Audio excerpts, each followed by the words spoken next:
Olá, tudo bem? Aqui Marcos Santos do canal Obrigado pela Dica.com e é um enorme prazer ter você em mais um vídeo aqui do canal.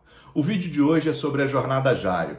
Especificamente, a gente vai começar como é que o Lean IT influenciou dentro da metodologia Agile e dentro dos diversos frameworks. A gente já viu muito vídeo na internet explicando o que é o Lean IT ou Lean TI, e dizendo que influencia. Mas aonde está essa correlação? Aonde estão as influências? Aonde está esse famoso depara? Então, se você quiser descobrir, fica comigo até o final desse vídeo e roda a vinheta. Bom, antes de mais nada, a gente está muito perto dos 1.500 inscritos. Se inscreve aqui no canal, dá aquela força para a gente poder produzir cada vez mais conteúdo para você. Importante compartilhar com os seus amigos, as pessoas do trabalho, que trabalhem nessa área ou porque têm curiosidade dessa área. Deixa aquele like aí, ativa o sininho para você ser notificado dos próximos vídeos.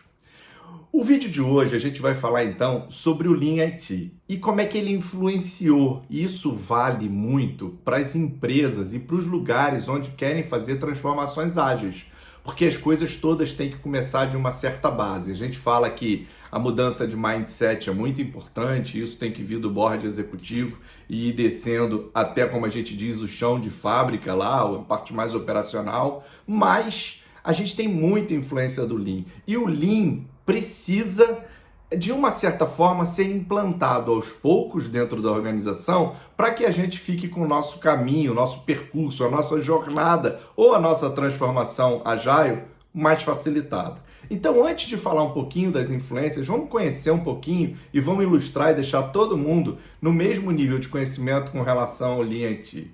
O que o Lean IT é e onde ele surgiu? Bom, primeiro, muitos vídeos já falam sobre isso, ele veio do sistema Toyota de produção, lá atrás, década de 60 mais ou menos, e que depois influenciou e veio o Lean Manufacturing, e que depois, mais tarde, foi adaptado para o Lean IT. Mas o que era isso? Bom, basicamente, em linhas gerais, porque isso não vai ser um vídeo especificamente só de Lean, a gente vai abordar outras coisas, mas como é que eu consigo gerar valor para dentro do nosso cliente sem desperdício? É basicamente isso, como eu gero valor sem desperdício. Se a gente conseguir isso, e isso era o que acontecia lá atrás, na década de 60, no sistema Toyota de produção, isso veio evoluindo até chegar dentro da área de IT atualmente. Então o objetivo é gerar valor eliminando desperdício. Só que eles baseavam-se basicamente em 5 princípios, né?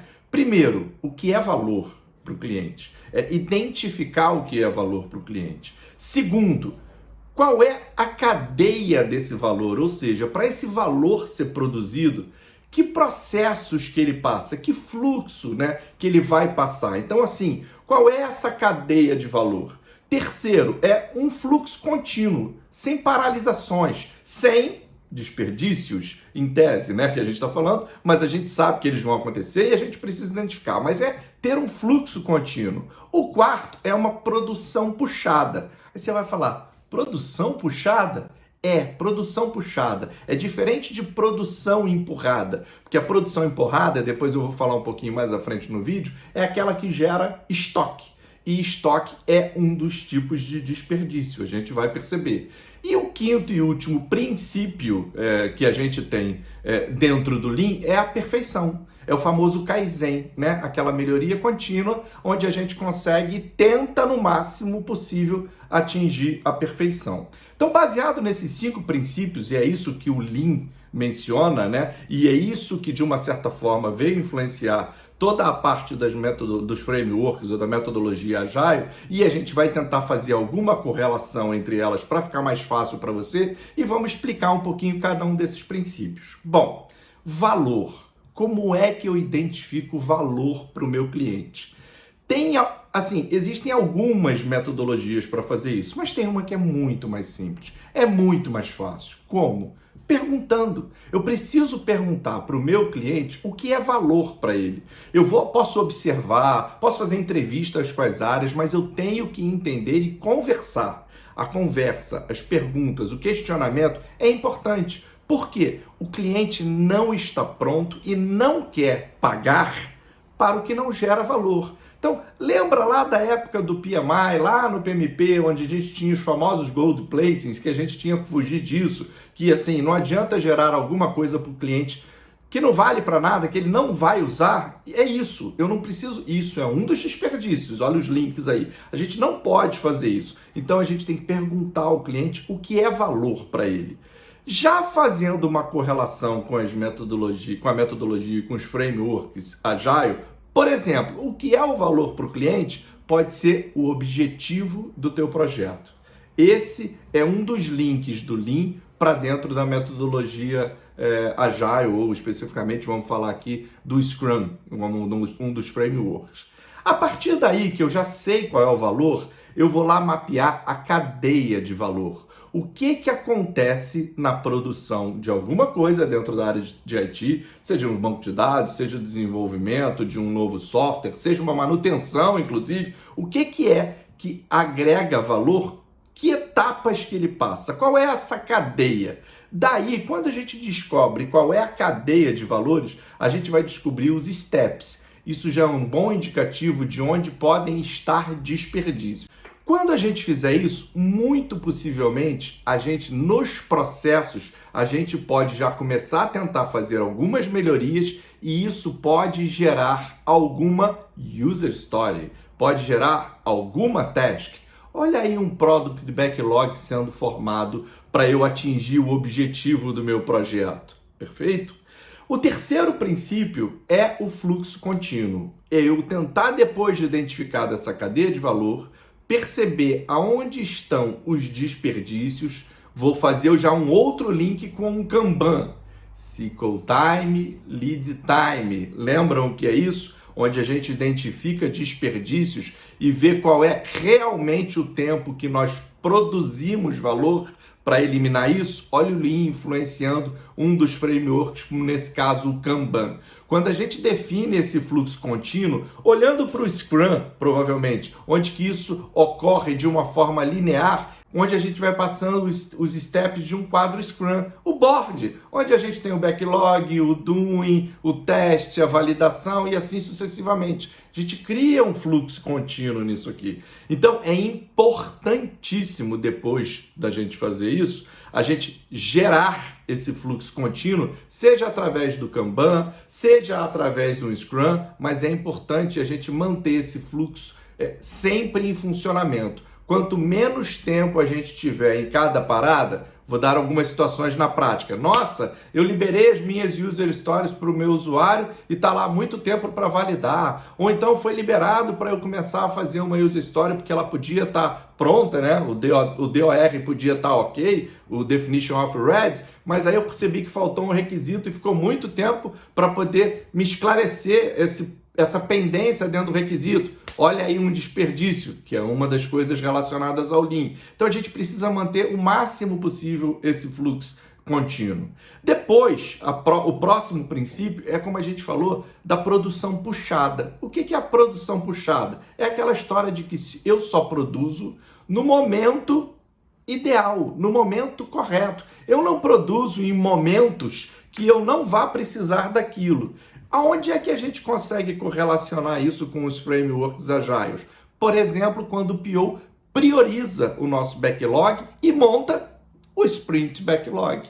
O Sprint Backlog é o que está determinando a minha produção puxada. Ou seja, de tudo que eu tinha, eu não vou fazer tudo. Eu vou fazer o que o meu PO definiu. E o que meu PO definiu? Fazer aquele sprint com esse Sprint Backlog. Então ele entra no fluxo contínuo, seja num quadro Kanban, Scrum, seja lá o que for, eu priorizo aquilo ali, porque é aquilo que vai dar valor naquele momento para o meu cliente final, porque foi aquela priorização que foi feita, vou manter a cadeia de valor, fazendo um fluxo contínuo com menos desperdício possível e produzindo efetivamente o que eu vou entregar de valor no final daquela sprint para ser validado pelo meu cliente. Isso é o link do Lean, basicamente, com o quarto princípio em relação aos frameworks Agile. E por último, a gente tem a perfeição. Onde é que a gente pode fazer o link da perfeição, que é o Kaizen, basicamente? Aliás, eu estou deixando um vídeo aqui em cima que explica um pouquinho o que é Kaizen, o que é Kaikaku. Dê uma olhadinha que vale muito a pena. Mas, aonde eu consigo entender um pouco da perfeição dentro da influência do Lean, dentro de um dos frameworks Agile, por exemplo, o Scrum? Na retrospectiva. O que você faz na retrospectiva? A retrospectiva, você basicamente analisa o que aconteceu dentro daquela sprint, coloca para discussão, entende pontos de acerto, pontos de erros, e nos pontos de erro, onde é que você pode melhorar? Olha aí a melhoria contínua, olha aí o Kaizen sendo aplicado, olha o quinto princípio do Lean, que é a perfeição, dando aquela influência em todo o mundo Agile. E aí é importante, eu quero salientar, e aí não é um dos 5 princípios, são bases de pensamento, que uma coisa se chama estabilização e a outra coisa se chama padronização. Vocês vão ver em alguns diagramas, aliás, eu estou deixando aqui um desses desenhos para vocês perceberem, um desses diagramas onde tem a estabilização e a padronização. Por quê? Se a gente não tiver com o nosso cliente assim, alinhado conosco, e se dentro daquele, lembra lá da história do fluxo contínuo e a produção puxada, se volta e meia essa produção puxada, que é o meu sprint backlog, que ele priorizou, passando por aquele fluxo contínuo que a gente tem, ele começar a entrar user stories prioritárias, que aí, no caso, a gente não vai ter mais prioridade, né? Alguma coisa legal, alguma coisa que deveria ter entrado e ele esqueceu, e ele quer mudar, e aí mudanças são bem-vindas, não tem problema, mas sai alguma coisa, entra alguma coisa, não se tem estabilização, não se tem alguma coisa contínua. Eu não consigo, talvez, nem medir direito a minha velocity, isso pode dar até impactos na velocity de todas as sprints que eu tenho. Então, assim, estabilizar é você estar alinhado muito com o teu usuário, com o teu cliente, em que, olha, a gente sabe que quando entra uma história, a gente às vezes chama de expedite, entra uma história dentro desse fluxo que a gente já previamente definiu, que é o sprint backlog, isso atrapalha um pouco. É possível, a mudança é bem-vinda, mas a gente tem que ter uma certa estabilização. E também para facilitar todos esses princípios, a gente precisa padronizar ao máximo. E uma coisa na estabilização. Para a gente também ter uma assertividade nas validações, a gente precisa da qualidade. O japonês, o povo japonês, de uma certa forma, eles prezam muito pela primeira entrega, a entrega bem feita. E para fazer isso, a gente precisa se munir de alguns instrumentos, testes manuais, testes automatizados, para a gente ter o máximo possível de estabilização, inclusive na entrega do produto. Porque assim, né, eu sempre costumo dizer, né, o retrabalho é definido pela qualidade da primeira entrega. Se você tem muito retrabalho, é porque isso está um indicativo de que as suas primeiras entregas não estão sendo com uma qualidade adequada. E aí, voltando agora para a padronização, a gente precisa facilitar, inclusive, dentro dos frameworks Agile, com a influência do Lean, essa padronização. Para quê? Para a gente, por exemplo, mitigar ou minimizar os erros de desenvolvimento. Conceito vindo do Lean IT para cá. Na perfeição, a gente precisa e influencia na padronização. Tentar criar bibliotecas, reaproveitamento de códigos, algumas boas práticas que precisam ser definidas. Porque se a gente seguir isso e os códigos forem padronizados, a gente minimiza a margem de erro e maximiza a primeira validação, a primeira entrega. Para quê? Para a gente gerar valor mais rápido para dentro do nosso cliente e efetivamente para o nosso projeto. Bom, resumindo, se a gente conseguir identificar valor, identificar a cadeia de valor, a gente conseguir fazer o fluxo contínuo, a produção puxada e, por favor, especificamente na produção puxada, esqueçam de gerar atividades, user stories, que vocês acham, equipe de projeto, que vão agregar valor, mas que quem define isso não somos nós, são os POs, são os clientes que fazem isso. A gente não tem que gerar estoque. O que é gerar estoque? Aliás, eu estou deixando também um outro vídeo aqui em cima sobre o WIP. O WIP dentro do Kanban, que é o Work in Progress, é estoque se a gente sobrepor ao WIP. Se a gente começar a botar muita história, desenvolver muita história para ser testada, não vai adiantar, não vai ter largura de banda para isso. Ninguém vai ter volume de trabalho para desovar aquele estoque. Então tomem cuidado também com a produção puxada e buscar sempre a perfeição, com todas as características do Kaizen dentro de uma retrospectiva e fazer dessa cerimônia, por exemplo, no Scrum, algo que vá agregar valor dentro da cadeia de valores, dentro do fluxo contínuo, para a gente conseguir sempre ter uma qualidade na primeira entrega. É isso que a gente tem que perseguir, tá bom?